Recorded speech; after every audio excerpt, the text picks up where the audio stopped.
Hello guys, welcome back to the study. This is Dheeraj Kumar. आज का जो मॉक टेस्ट होने वाला है इंग्लिश का ना, पिछली बार जो मैंने मॉक टेस्ट अपलोड किया था 16 क्वेश्चंस के साथ, बिकॉज 4 क्वेश्चंस आपके पैसेज के होते तो वो मैं स्किप कर रहा हूँ, बिकॉज पैसेज के लिए अलग से वीडियोज आएंगी। उसमें अगर पैसेज को ऐड कर दे तो बहुत बड़ा वीडियो बन जाता है, ठीक है। तो उसको अलग करेंगे हम लोग। यहाँ पे 16 क्वेश्चन कर रहे हैं।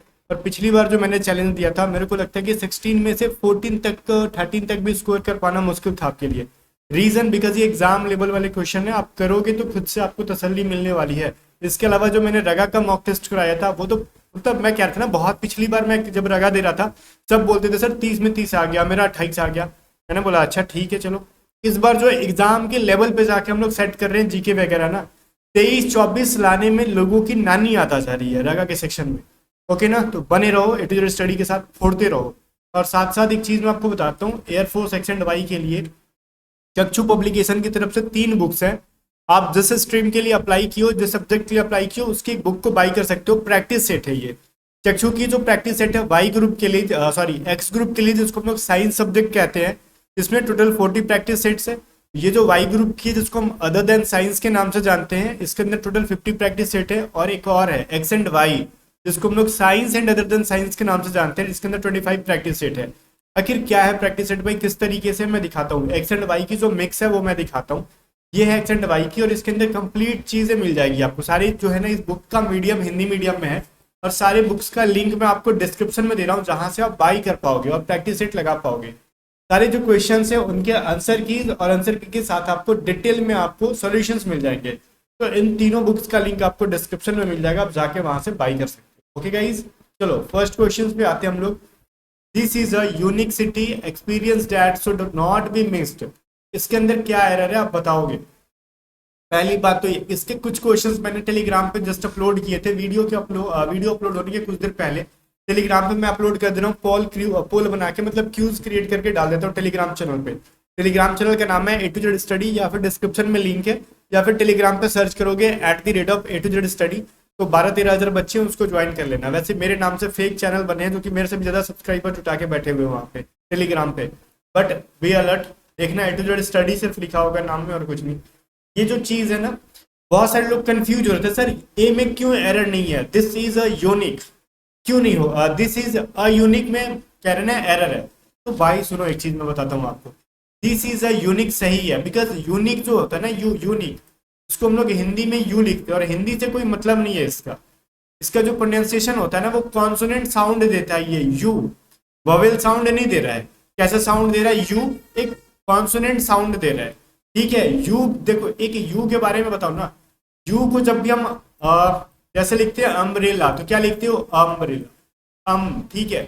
अगर पढ़ रहे हैं तो उस सिचुएशन में क्या करोगे आप, वहां पे वोवेल का मतलब इसको कंसिडर करना। अगर यू कर रहे हैं यूटोपिया, ठीक है। इसके अलावा बहुत सारे यूटेरस और बहुत सारे वर्ड है जिनके लिए अ का यूज होता है, बिकॉज ये कॉन्सोनेंट साउंड दे रहे हैं, तो एन यूज नहीं होगा। तो ये ए का यूज होना बिल्कुल भी सही है, कोई गलत नहीं है। आगे देखो, this is a unique city experience that should don't be missed. अब ये शुड डोंट बी क्या होता है, शुड नॉट बी होता है, क्लियर ना। शुड प्लस डोंट करने की कोई जरूरत नहीं है। यहाँ पे डायरेक्टली लिखो should not be missed, should के साथ नॉट यूज कर सकते हो। ओके, तो यहाँ पे होना था शुड नॉट बी। तो आप नोट्स बनाते जाओ। बाकी इन सारे जो है ना, मैं आपको रगा का जो है एप्लीकेशन के ऊपर मैंने क्यूज बनवा दिया है, मॉक टेस्ट फ्री में भी आप लगा पाओगे, मैं बताऊंगा, आराम से पढ़ो इसको। आगे देखो, the students of the college have been punished by the professor of negligence of duty. ये चीज क्या है, एक्टिव पैसिव जो पूछ रहा है आपसे, इसका पैसिव बताओ। पहली बात तो ये सॉरी, इसका एक्टिव बताओ। ये पैसिव में हैव बीन पनिश्ड, समझ में आ रहा है ये क्या है, हैव प्लस में बीन प्लस में भी3, तो ये ऑलरेडी पैसिव में है। इसको एक्टिव में बनाना होगा। एक्टिव में बनाते टाइम ये चीज देखना, या तो हैव होगा या तो हैज होगा, अकॉर्डिंग टू सब्जेक्ट। तो हैव हैज ही हो सकता है, हैड नहीं होगा। तो जहां पे हैड है ऑप्शन को पहले एलिमिनेट कर लो, यहाँ पे हैड आ रखा, ये तो इस जन्म में हो ही नहीं सकता। अब देखो एक चीज, अब जब हैव हैज है तो यहाँ पे ऑब्वियसली ये प्रेजेंट परफेक्ट में जा रहा है, तो पास्ट इंडिफिनिट में नहीं ले जा सकते इसको। तो प्रोफेसर पनिश्ड, ये पनिश जो है ना, ये पास्ट इंडिफिनिट में ले जा रहा है, सिंपल पास्ट टेंस में, तो इसका यूज भी गलत है। या तो बी होना चाहिए या तो डी होना चाहिए। तो दोनों में द प्रोफेसर, दो प्रोफेसर है। ऑप्शन से देखो, ये क्वेश्चन पे ध्यान ही मत दो, ऑप्शन से देखते हैं बी या डी में अगर हम बात कर ले तो यहाँ पे प्रोफेसर के बाद क्या कह रखा आपको, हैज। प्रोफेसर कैसा सब्जेक्ट है, एक सिंगुलर सब्जेक्ट है, ठीक है। अब 10 प्रोफेसर यहाँ पे है तो सिंगुलर के साथ हैव होगा कि हैज होगा, तो सर यहाँ पे ऑब्वियसली हैज होना सही है, कि correct answer option number B है। ये चीज आप ध्यान में रखोगे। चलो नेक्स्ट क्वेश्चन की तरफ चलते हैं हम लोग। अगला क्वेश्चन क्या कह रहा है, अगला क्वेश्चन से जाने से पहले एक चीज मैं बताना था बीच में आपको ना, क्यूज के बारे में। तो देखो ये जो एटीट्यूड स्टडी ऐप है, आपको लिंक डिस्क्रिप्शन में मिल जाएगा, नया नया हमने बनवा दिया है।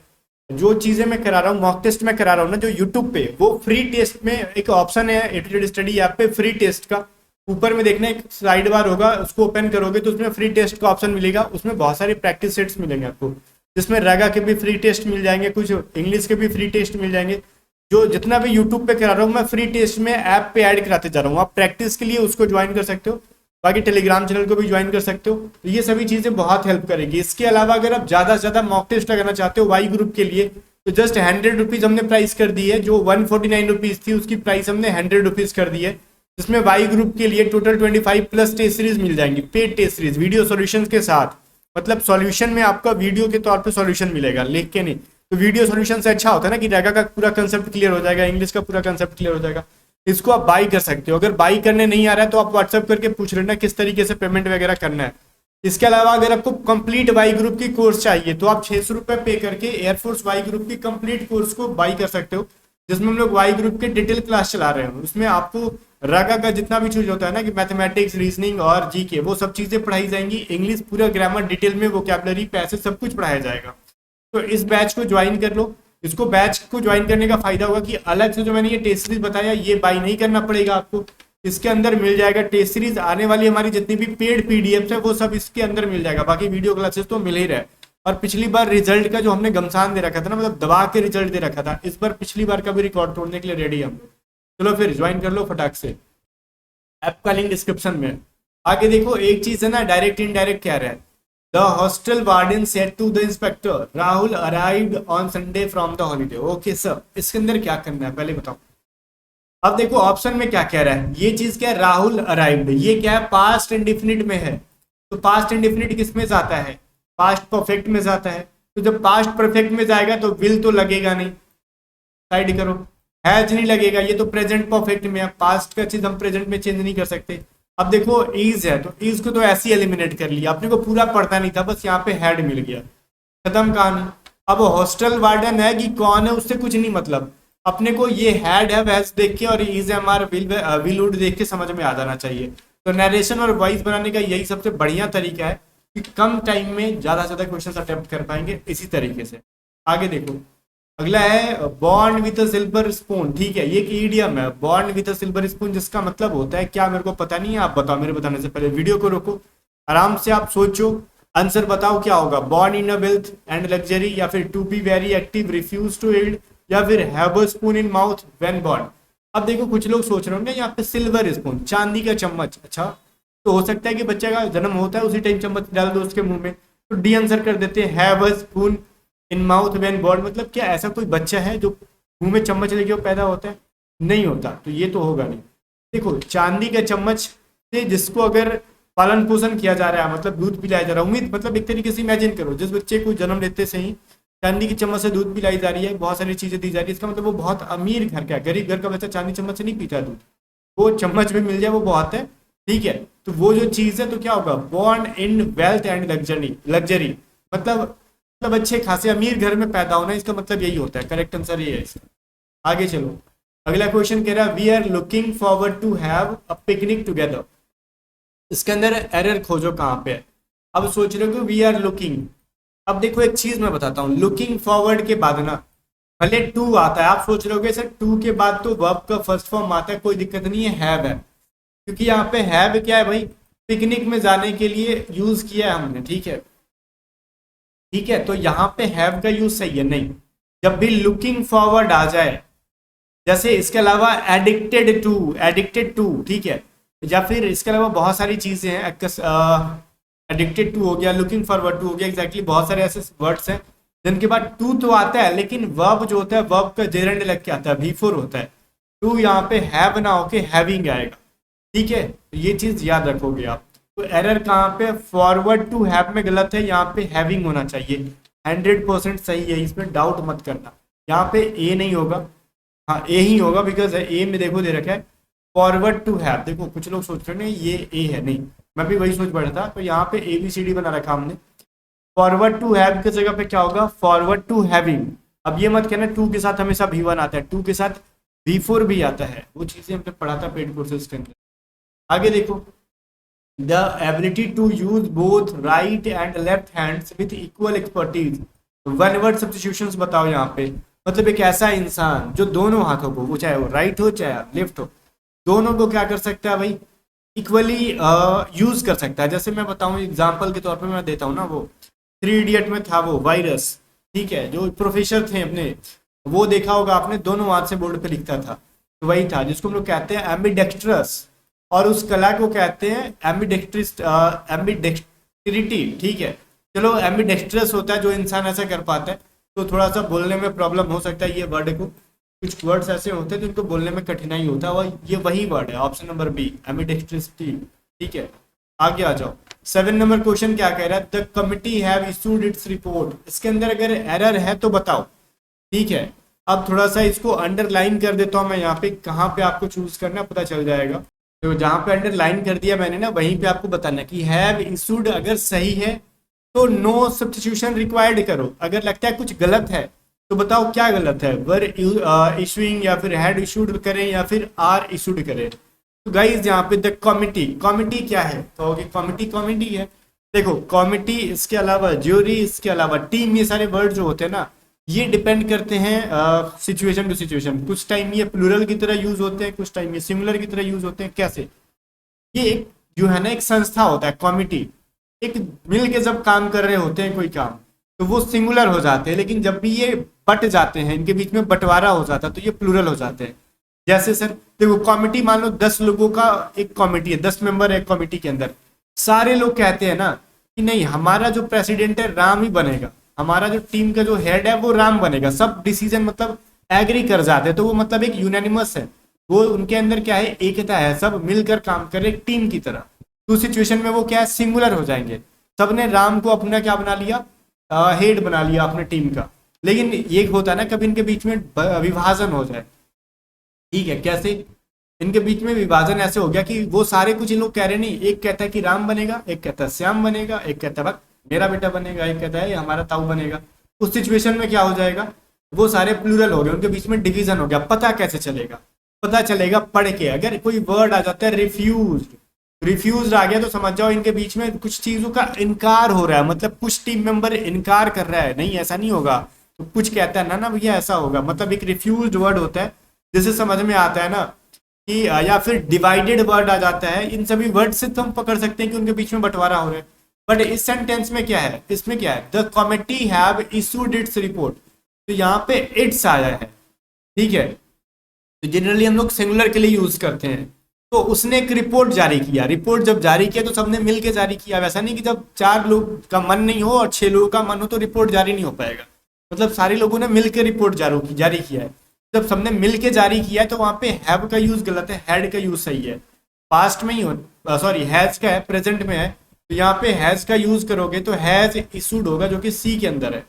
करेक्ट आंसर क्या है भाई, ऑप्शन नंबर सी। क्लियर है, बहुत भुकवा दिया मैंने इसके अंदर। आगे देखो, जंबल पैरा जंबल है, आई am feeling a little bit unlucky because here is Sydney, not to mention in Australia, the opera house appears to be closed for the day. That is very unfortunate because actually it is one of the main attraction. अब इसके अंदर देखो ABCD करो, जिसको आप PQRS के नाम से पहले जानते थे, अब ये लोग ABCD के नाम से देते हैं। तो बताना आपको ना कि चलो ठीक है, पहले क्या आएगा, एक चीज तो पहले एक सब्जेक्ट होना चाहिए। अगर मैं ये बोलूँ ना कि कुछ नहीं, ऑप्शन में सब ए से स्टार्ट है, सब के सब, तो ए पहले आएगा।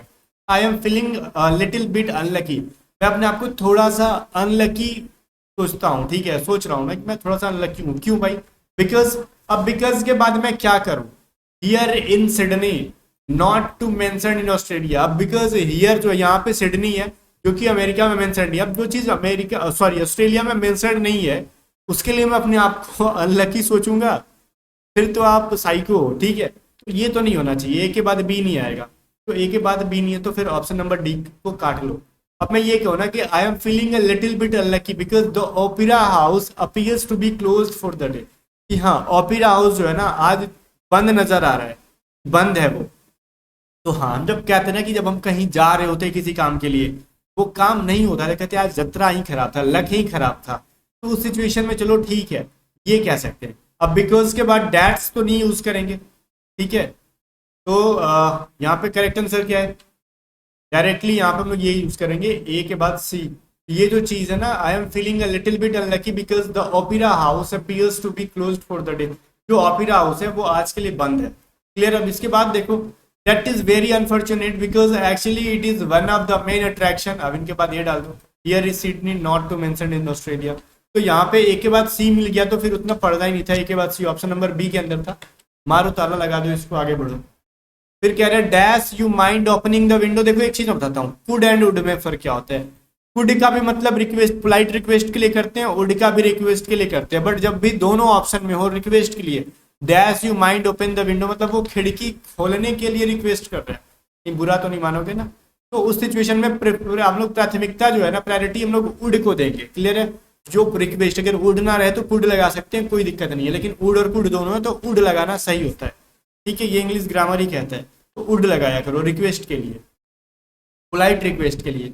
अब एंटागोनिस्ट का एंटोनिम बताओ। तो देखो एंटा एक वर्ड ही है, जैसे समझ में आ रहा है, कोई ऐसा इंसान जो हमारा विरोध करता हो हमेशा, ठीक है, तो वही चीज है।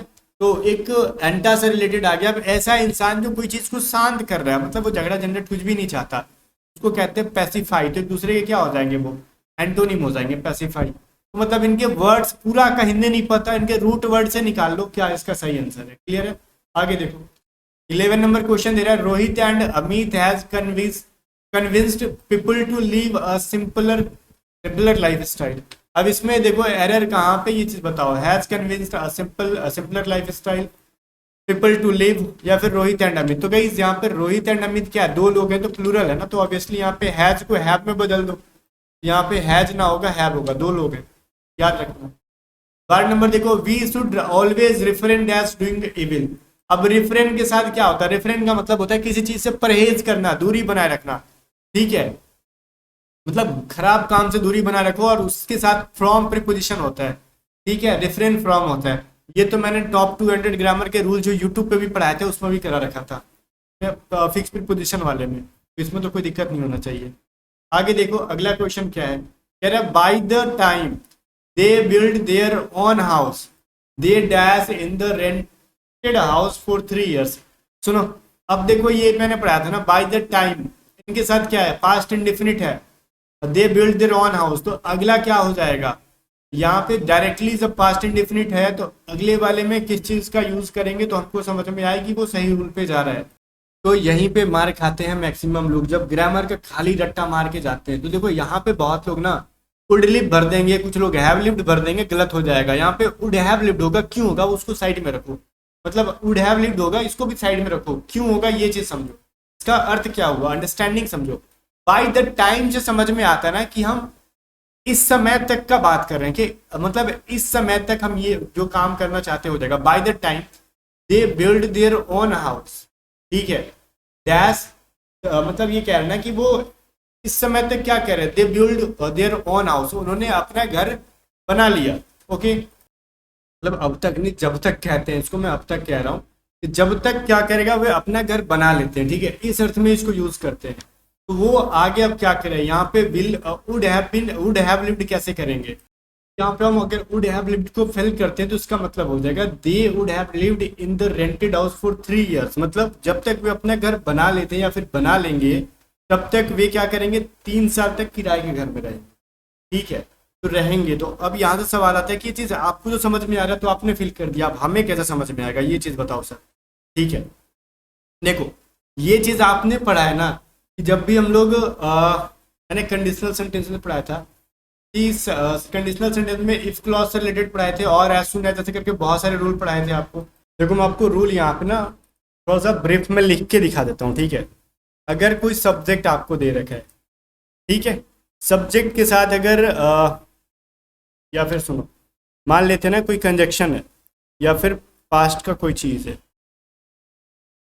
पास्ट पार्टिसिपल है, पार्टिसिपल आपको नहीं समझ में आएगा। ये थोड़ा सा आपको मैं समझाने में असमर्थ हो रहा, बिकॉज ये डिफिकल्ट लेवल हो गया, ये एसएससी लेवल हो गया। तो मेरे को तो समझ में बहुत बढ़िया से आ रहा है, बट मैं सोच रहा हूँ कि आपके इजी लैंग्वेज में बताया जाए ताकि आपको समझ में आ जाए जल्दी से। तो आपकी भाषा में अगर बात करें हम ना, तो जब भी आपको बाय द टाइम से अगर कोई चीज़ सेंटेंस जुड़ के आ रहा है, अगर उसके आगे देखना कि ये पास्ट इंडिफिनिट में है, ठीक है, पास्ट अगर इंडिफिनिट में है तो ये चीज़ ध्यान में रखना। अगर बाय द टाइम के बाद अगला जो क्लॉज है आपको पास्ट इंडिफिनिट के अंदर है, तो उसके बाद जो सेकंड सेंटेंस होगा उसको फ्यूचर परफेक्ट टेंस के अंदर आप रखोगे। जैसे वुड हैव लिव्ड करके हमने रखा यहाँ पे, तो आप इसको एक नोट करके लिखो, ठीक है, नोट करके लिखो। बाय द टाइम के बाद आपकी भाषा में बात करें, अगर मैं पार्टिसिपल वगैरह पढ़ा लूँगी तो बहुत सारे लोगों को कुछ समझ में नहीं आएगा, इरिटेट हो जाएंगे। बाय द टाइम के बाद अगर जस्ट इनके साथ पास्ट इंडिफिनिट में कोई वर्ड है या फिर सिंपल पास्ट कहते हैं, तो अगला सेंटेंस जो होगा वो क्या होगा, पास्ट फ्यूचर परफेक्ट टेंस के अंदर होगा, ठीक है। तो ये चीज़ आपको समझ में आना चाहिए, और इसके अंदर कुछ है नहीं, ओके चलो।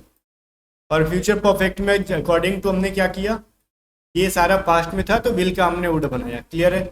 आगे देखो अगला question, 14 number question, 15 number question साथ में दिख रहे होंगे। तो Vikas lost control over himself as he had drunken too much in the new year party. अब देखो विकास जो है ना अपने आप से क्या कर रहा है, कंट्रोल उसका जो है ना खत्म हो रहा है। विकास लॉस्ट कंट्रोल, वो अपना कंट्रोल खो दिया। एज ही हैड ड्रंकन, तो हैड के साथ ड्रंकन नहीं, उसका भीतरी ड्रंक होता है, याद रखोगे आप, ओके ना। भीतरी क्या होता है, ड्रंक होता है, तो ये चीज़ आपको याद रखना होगा।